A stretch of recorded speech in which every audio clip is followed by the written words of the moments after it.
بسم اللہ الرحمن الرحیم الحمدللہ رب العالمین والصلاة والسلام علی سید المرسلین وعلی آلہ واصحابہ اجمعین اما بعد فاعوذ باللہ من الشیطان الرجیم بسم اللہ الرحمن الرحیم ان تنصروا اللہ ینصرکم ویثبت اقدامکم صدق اللہ مولانا العظیم۔ واجب الاحترام ناظرین و سامعین، السلام علیکم ورحمۃ اللہ وبرکاتہ۔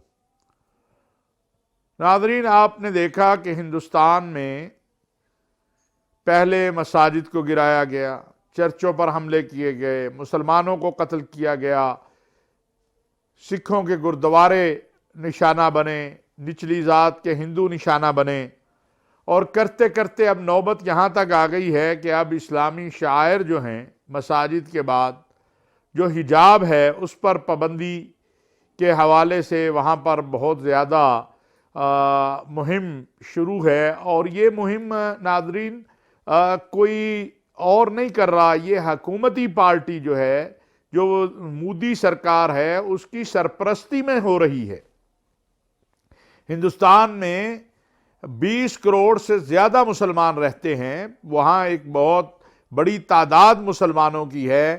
پہلے آپ نے دیکھا کبھی مسلمانوں پر گائے کے ذبح کے مسئلے پر حملے ہوئے، بہت سارے ہندوستان کے علاقے ہیں جہاں گائے کا گوشت آپ نہیں ذبح گائے نہیں کر سکتے، گائے کا گوشت نہیں کھا سکتے۔ پھر آپ نے دیکھا کہ مسجدوں کے باہر جو جمعے والے دن اجتماع میں صفیں بن جاتی تھیں ان کو اٹھایا گیا۔ بلکہ اگر ہم یہ بات کریں کہ جو ہماری مسیحی کمیونٹی ہے، وہاں کرسچن کمیونٹی ہے، وہاں جو کرسمس کے ایام ابھی گزرے ہیں دسمبر میں اور نیو ایئر، ان کے ساتھ جو کچھ کیا گیا وہ ساری دنیا کے سامنے ہے۔ لیکن افسوس کی بات یہ ہے کہ دنیا نے اس پر خاموشی اختیار کی ہوئی ہے۔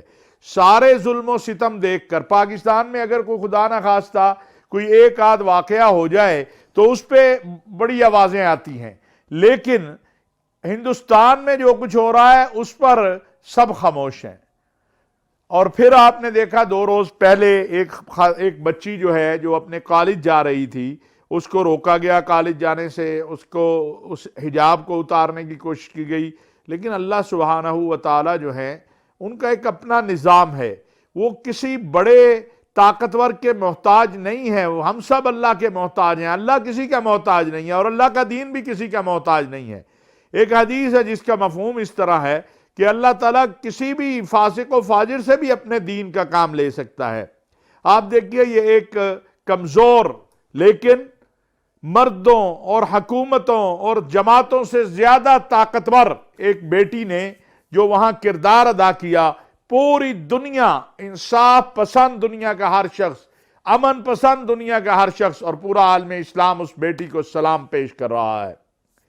آپ دیکھیے سوشل میڈیا پر جائیے، آپ الیکٹرونک میڈیا پہ جائیے، آپ پرنٹ میڈیا میں جائیے، عرب دنیا کو دیکھیں، اسلامی دنیا کو دیکھیں، پاکستان، بنگلہ دیش، ہندوستان، یورپ، ہر کوئی مسکان کو سلام پیش کر رہا ہے، اس بیٹی کی جرت کو سلام پیش کر رہا ہے جو گھبرائی نہیں، ورنہ ان وحشی درندوں کے سامنے جو اس وقت نازیزم سے بھی بڑھ کر مظالم کر رہے ہیں، وہ بیٹی گھبرا بھی سکتی تھی، وہ بھاگ بھی سکتی تھی، لیکن نہ وہ گھبرائی نہ وہ بھاگی، اور اس نے اللہ اکبر کا نعرہ لگایا اور ان کے سامنے کھڑی ہو گئی۔ اور ناظرین، ابھی ایک انٹرویو اس کا میں دیکھ رہا تھا جس میں اس نے کہا کہ جب میں اللہ اکبر کا نعرہ لگا دیتی ہوں، جب میں اللہ اکبر کا ورد کر لیتی ہوں، پھر خوف میرے قریب بھی نہیں آتا۔ لیکن یہ سوال اپنی جگہ اہم ہے کہ کیا ہمارے سکھ بھائی جو ہیں وہ پگڑی پہنتے ہیں؟ کبھی کسی نے اس پہ اعتراض کیا، وہ کرپان لگاتے ہیں، کبھی کسی نے اس پر اعتراض کیا۔ مسیحی بھائی صلیب پہنتے ہیں، کبھی کسی نے اس پر اعتراض کیا۔ ہمارے ہندو برادری کے لوگوں کے ہاں جو ہے وہ بت بنائے جاتے ہیں، کبھی اس پر کسی نے اعتراض کیا۔ اگر یہ سارا کچھ پر اعتراض نہیں ہے تو خالی مسلمانوں کے حجاب پر اور داڑھی پر اور شعائر پر اعتراض کیوں ہے؟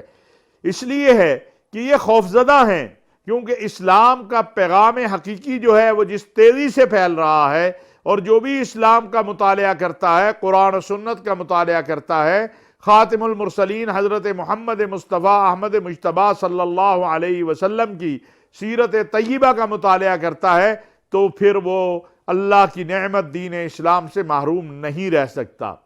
یہ خوف ہے، اور اس خوف کی وجہ سے کبھی فرانس میں، کبھی کہیں چلیے وہاں تو ہم اقلیت میں ہیں، وہاں جو ہے مسلمان جو ہے وہ کمزور ہیں، لیکن ہندوستان میں مسلمان کمزور نہیں ہے، یاد رکھیے گا۔ اور جو رد عمل آیا، پھر آپ نے دیکھا جمعیت علماء ہند نے 5 لاکھ روپے کا اعلان کیا ہے، اور اسی طرح پوری دنیا کے اندر میں نے عرب ذرائع ابلاغ میں ناظرین میں نے اس قدر پذیرائی ہندوستان میں ظلم و ستم کے خلاف بولنے والے کی کبھی نہیں دیکھی جتنی عرب ذرائع ابلاغ میں نے اس بچی کی دیکھی ہے۔ وہ جو لمبے پروگرام بناتے ہیں، یوٹیوبر ہیں، پتہ نہیں کیا ہیں، اللہ نے اس بچی کو اللہ اکبر کی صدا میں اتنا کچھ دے دیا ہے، عزت، آبرو، احترام، کہ صدیوں وہ نہیں مل پاتا، صدیوں وہ نہیں ملتا ہے۔ دنیا سے ہماری اپیل ہے، آج پاکستان سمیت پوری دنیا کے اندر علماء اسلام اس پر احتجاج کر رہے ہیں، اس پر بات کر رہے ہیں، قراردادیں منظور کر رہے ہیں کہ ہندوستان کی ظلم و ستم اور بربریت کے خلاف آواز بلند کی جائے، ہندوستان کی ظلم و ستم اور بربریت کے خلاف جو ہے وہ کھڑا ہوا جائے۔ اور یہی ہم چاہتے ہیں، یہی دنیا چاہتی ہے، دنیا کا ہر امن پسند یہ چاہتا ہے کہ کسی نہ کسی طریقے سے اس حوالے سے آواز کو بلند کیا جائے۔ ناظرین و سامعین، یہ کوئی پہلا واقعہ نہیں ہے، لیکن اس جرت کا اظہار یہ حقیقت بات ہے کہ صلاح الدین ایوبی اور ٹیپو سلطان، حضرت خالد بن ولید اور حیدر کرار، سیدہ زینب، رضوان اللہ علیہم اجمعین، ان کے کردار کو پڑھنے والے اور ان کے کردار کو اپنے لیے مشعل راہ سمجھنے والے یہ کردار ادا کر سکتے ہیں۔ ہمیں خطرہ ہے، میں آج اس خدشے کا اظہار کر رہا ہوں کہ خدا نخواستہ اس بچی اور اس کے اہل خانہ کو یہ درندہ صفت اور ہٹلر کے ماننے والے، کیونکہ جو کچھ ہندوستان میں ہو رہا ہے ممکن ہے ہٹلر نے بھی اس طرح یہودیوں کے ساتھ نہ کیا ہو جو یہ اقلیتوں کے ساتھ مودی حکومت کر رہی ہے۔ خود ہندوستان کے سیاستدان اس پر بول رہے ہیں، اس کے اوپر جو ہے اندرا گاندھی کی پوتی بولی ہے، اندرا گاندھی کا پوتا بولا ہے، وہاں کے سیاستدان بول رہے ہیں، تو دنیا کو، انسانی حقوق کے اداروں کو، اقوام متحدہ کو اس پر بات کرنی چاہیے۔ ناظرین، میں آج تھوڑی سی بات جو ہے وہ اسلامی تعاون تنظیم سے بھی کرنا چاہتا ہوں۔ یہ مسلمانوں کی ایک مشترکہ عالمی تنظیم ہے، یہ مسلمانوں کی وحدت اور اتحاد کا مرکز ہے۔ اسلامی تعاون تنظیم، جسے ہم OIC کہتے ہیں، یہ مسلمانوں کا واحد اتحاد ہے، اور واحد ایسی آرگنائزیشن ہے جس کے اندر مسلمانوں کے مسائل پر بات ہوتی ہے، اور حقیقتاً یہ مسلمانوں کے حقوق کی ضامن ایک تنظیم ہے۔ یہ بنائی مظلوموں کے لیے گئی تھی، فلسطین کے مظلوم ہوں، کشمیر کے مظلوم ہوں، یا دنیا میں کہیں بھی مسلمان مظلوم ہوں، ان کے لیے۔ اسلامی تعاون تنظیم کے بیانات ماضی میں آتے رہے ہیں ہندوستان میں ہونے والے مظالم کے حوالے سے۔ میں سمجھتا ہوں کہ اسلامی تعاون تنظیم کو اب جو ہندوستان میں صورتحال ہے، اس کے اوپر بھی ایک بھرپور اپنا کردار ادا کرنا چاہیے، اس پر اپنی آواز کو بلند کرنا چاہیے۔ ہمارے عرب بھائیوں کو، اسلامی ممالک کو میں مشکور ہوں، عرب ذرائع ابلاغ کا، جس طرح انہوں نے اس واقعے کو بیان کیا، دنیا کے سامنے لائے، لیکن اس پر مزید محنت کی ضرورت ہے، اپنی آواز میں قوت پیدا کرنے کی ضرورت ہے۔ میں ان لوگوں سے بھی یہ بات کہنا چاہتا ہوں جو موازنے شروع کر دیتے ہیں کہ مسکان کو دیکھیں، فلاں کو دیکھیں، نہیں بھئی، ہمیں کسی سے موازنہ اس لیے نہیں کرنا کہ ہم یہ ظلم و ستم بند کروانا چاہتے ہیں، اور جو کچھ مسکان نے کیا ہے اس کو کوئی امن پسند، کوئی محب جو ہے امن کا، وہ اس کو غلط نہیں کہے گا۔ مسلمانوں کے تو دل جیت ہی لیے ہیں، یہ پوری امت کی ترجمانی کی ہے اس نے۔ اللہ کرے کہ امت میں اسی طرح کا وقار اور عزت اور احترام اور استحکام آ جائے تو پھر تو مسائل ہی حل ہو جائیں گے۔ اس حوالے سے میں آپ سب سے بھی کہوں گا کہ آپ جہاں جہاں ہیں، جدھر ہیں، جس مقام پر ہیں، آپ کو بھی اپنی آواز بلند کرنی چاہیے، آپ کو بھی یہ پیغام دنیا کو دینا چاہیے کہ ہندوستان کی اس بربریت اور وحشت کے اوپر ہم خاموش نہیں رہ سکتے۔ اللہ کے نبی صلی اللہ علیہ وسلم نے فرمایا کہ مسلمان ایک جسم کی طرح ہیں، جسم کے کسی بھی حصے میں تکلیف ہو، پورے جسم کو درد ہوتی ہے۔ اللہ کرے کہ پوری امت میں یہ درد پیدا ہو جائے، یہ جذبہ پیدا ہو جائے، یہ ایمان پیدا ہو جائے، یہ اسلام پیدا ہو جائے، محمد عربی صلی اللہ علیہ وسلم کی سیرت طیبہ کے اوپر چلتے ہوئے ہمارا یہ عمل ہو کہ کہیں پر کسی بھی مسلمان کو کانٹا چبھے تو ہم تڑپتے ہوئے اٹھ کھڑے ہوں۔ یہ جو رویے ہیں کہ اچھا ہمیں کیا ہے وہاں ہو رہا ہے، ہمیں کیا ہے وہاں ہو رہا ہے، یہ اسلامی اور رویہ نہیں ہے، یہ شریعت کا رویہ نہیں ہے۔ لہذا میری آپ سب سے یہ گزارش ہے کہ جہاں جہاں آپ ہیں اپنی استطاعت کے مطابق آواز کو بلند کیجئے، اس میں ہمارا ساتھ دیجئے۔ یہ ایک بیٹی کی بات نہیں ہے، یہ کروڑوں بیٹیوں کی بات ہے۔ اور پھر آج یہ بھی میں کہنا چاہتا ہوں کہ خالی ہم مسکان کی بات نہیں کر رہے، ہم فلسطین کی مظلوم بیٹی کی بھی بات کریں گے، ہم کشمیر کی مظلوم ماں کی بھی بات کریں گے، ہم کشمیر میں جو ظلم و ستم ہو رہا ہے، جو فلسطین میں ظلم و ستم ہو رہا ہے، ہم اس کی بھی بات کریں گے۔ ہم اس پر خاموش نہیں رہ سکتے اور نہ ہمیں اس پر خاموش رہنا چاہیے۔ یہ میری اس حوالے سے چند گزارشات ہیں۔ آج پورے ملک کے اندر اور دنیا میں جہاں جہاں میری آواز سنی جا رہی ہے، میں اپیل کروں گا کہ خطبات جمعہ میں آپ آگے آئیں، آپ اس حوالے سے بات کریں، پورے جو ہے اس پر مذمت کریں۔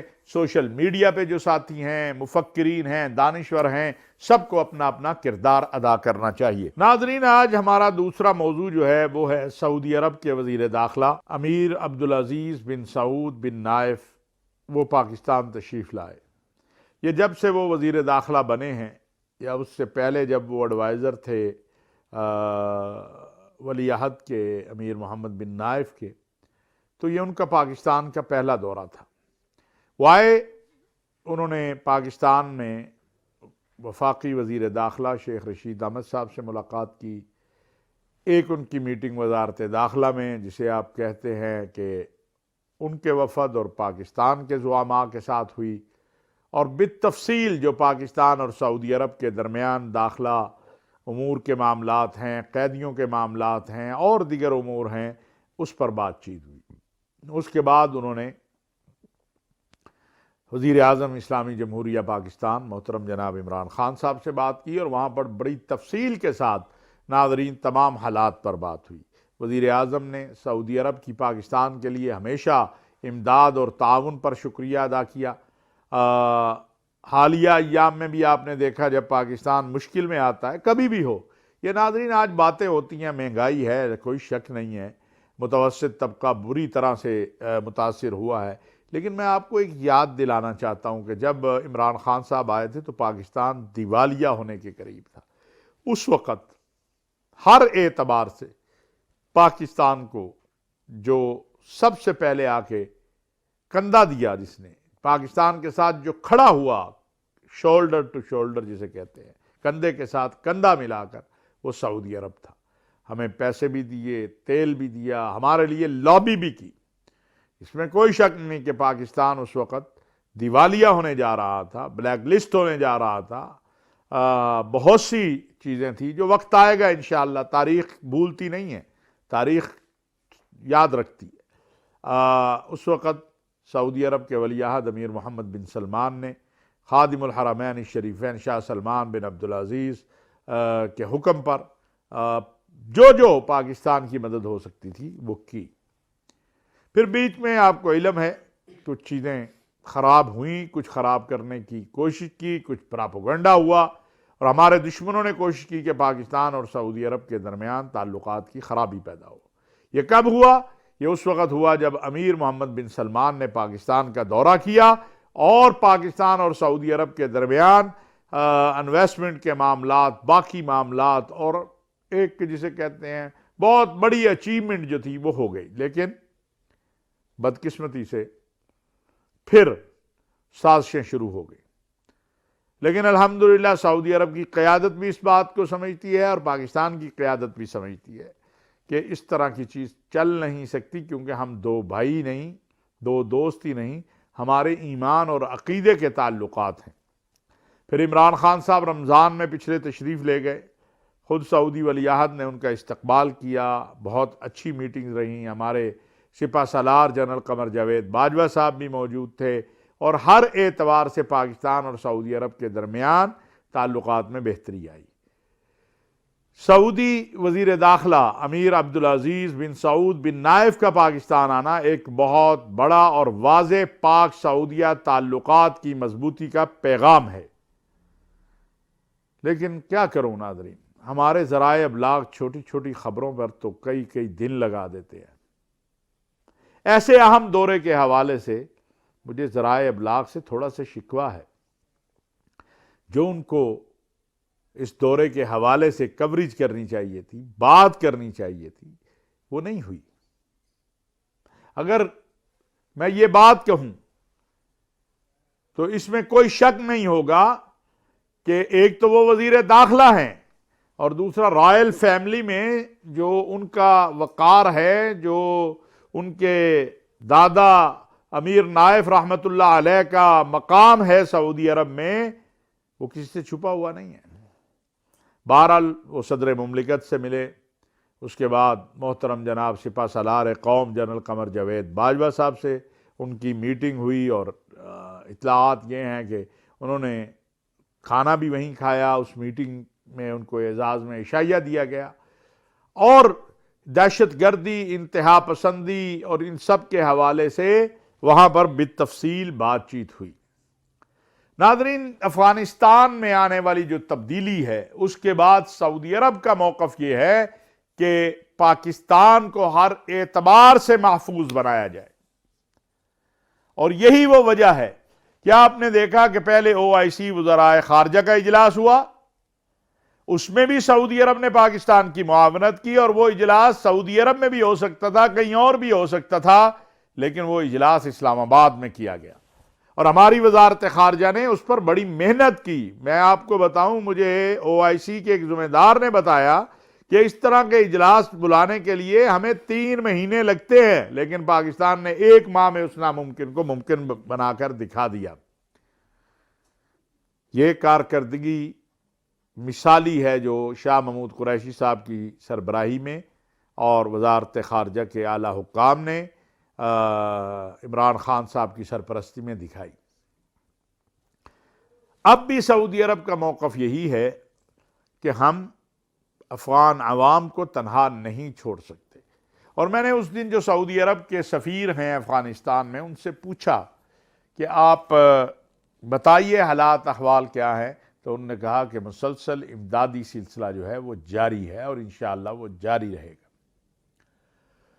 ان چند دنوں میں آپ نے یہ بھی دیکھا ہے ناظرین کہ مسلسل متحدہ عرب امارات اور سعودی عرب پر حملوں میں اضافہ ہوا ہے۔ متحدہ عرب امارات میں ایک پاکستانی شہید بھی ہوا اور زخمی بھی ہوئے کچھ۔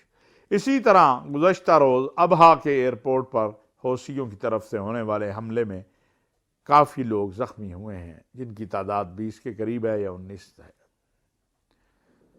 یہ بھی تقاضا کرتی ہے کہ عالم اسلام اس حوالے سے غور و فکر کرے۔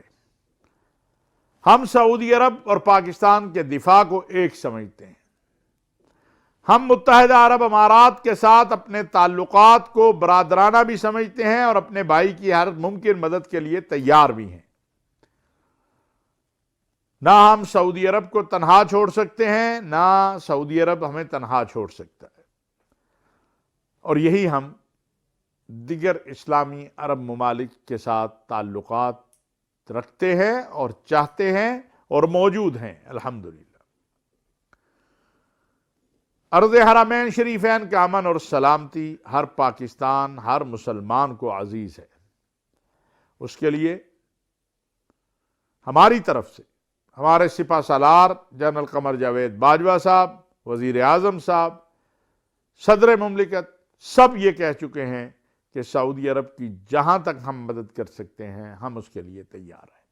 ہمیں معلوم ہے اور ہمیں اس پہ فخر بھی ہے کہ سعودی عرب کی جو فورسز ہیں، جن میں ان کی فوج ہے، اس کی ٹریننگ میں پاکستان کا بہت بڑا کردار ہے، اور یہ بہت ہی ہمارے لیے خوشی کا باعث ہے۔ لیکن اس کے باوجود جہاں بھی ہماری ضرورت سعودی عرب کو ہوگی، ہم حاضر ہیں، ہم اویلیبل ہیں۔ متحدہ عرب امارات کی سلامتی ہمیں عزیز ہے، کویت، بحرین، تمام عالم اسلام۔ لہٰذا میں سمجھتا ہوں کہ پاکستان کے اس وقت جو تعلقات عالم اسلام اور عالم عرب سے ہیں وہ بلا شبہ بہت ہی قوی ہیں، اور اللہ تبارک و تعالیٰ سے دعا ہے کہ وہ عالم اسلام اور امت مسلمہ کی حفاظت فرمائے۔ وما علینا الا البلاغ المبین۔